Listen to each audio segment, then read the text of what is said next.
Colorado veterans have been pushing to have the right to use marijuana as a way to treat post-traumatic stress disorder. Now, that may be okayed. On Thursday, yes, the 4/20 marijuana holiday, the State House approved adding PTSD to qualification conditions for medical pot.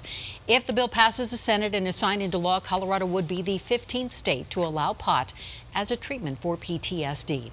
Lawmakers also reached a deal last week that could make housing more affordable. Current law puts the burden for condo defects on developers, which has led many developers to choose not to build condos. While the new proposal would change how lawsuits over defects could be filed. This agreement today balances the interests of homeowners and consumers while hopefully creating the conditions for builders to take on the task of starting new multifamily homes and ultimately the availability of more attainable housing units. Right now, Denver's housing inventory is at a more than 30-year low, and most of what is available is by no means affordable. Well, Marianne Goodland of the Colorado Independent is joining me as per usual here on Politics Unplugged. Only a few more weeks for the state legislature, but you say the budget seems to be on task to be balanced here.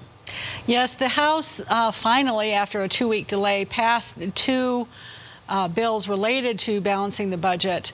Those got passed on Friday, and the budget now goes back to the Joint Budget Committee, which will work out the differences between the House and Senate versions.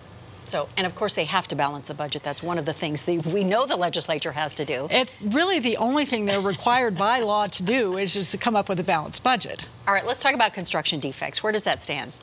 That bill received its initial approval from the House Friday morning. It will get its final vote on Monday, and then it's off to the Senate. Okay, so that sounds good. That sounds like a good status. Okay, transportation funding.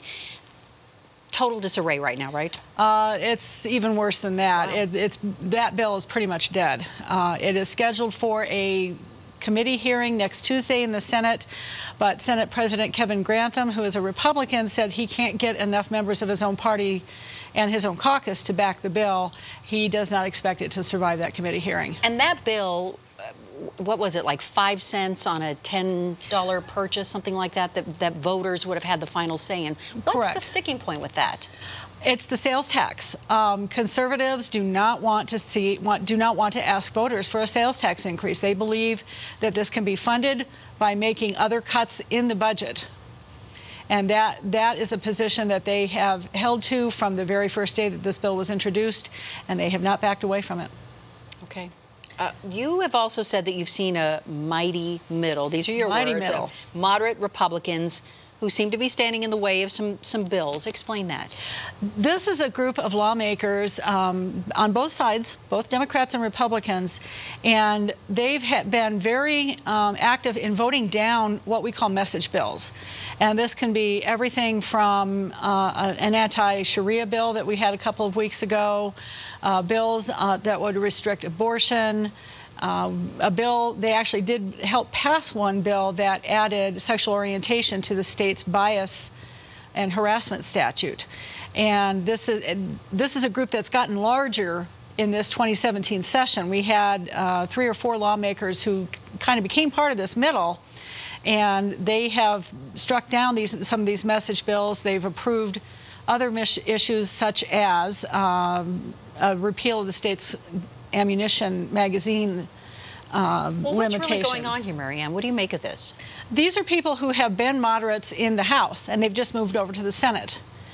This was Senator Don Quorum of Montrose and Senator Kevin Priola of Henderson. These were both folks who had a reputation for not getting involved in message bills, for one, and voting against them for another. And one Senator, Jack Tate, said he's not a big fan of message bills, and he thinks some of them just aren't done very well.